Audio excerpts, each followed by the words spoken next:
ऐ मेरे देश के लोगों, शिकायत क्यों नहीं करते? तुम इतने जुल्म सहकर भी बगावत क्यों नहीं करते?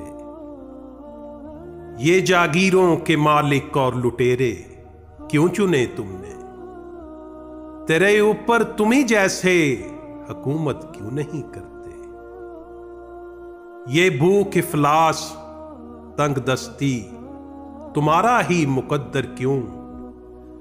मुकद्दर को बदलने की जसारत क्यों नहीं करते? मेरे मुनसिफ तेरे इन फैसलों से मुझको क्या हासिल? जो मेरा केस है उसकी समाअत क्यों नहीं करते? अगर तस्लीम करते हो मेरी बातें मुदल्लल हैं, तो फिर तुम मेरे मौकिफ की हमायत क्यों नहीं करते? ऐ मेरे देश के लोगों, शिकायत क्यों नहीं करते? तुम इतने जुल्म सहकर भी बगावत क्यों नहीं करते?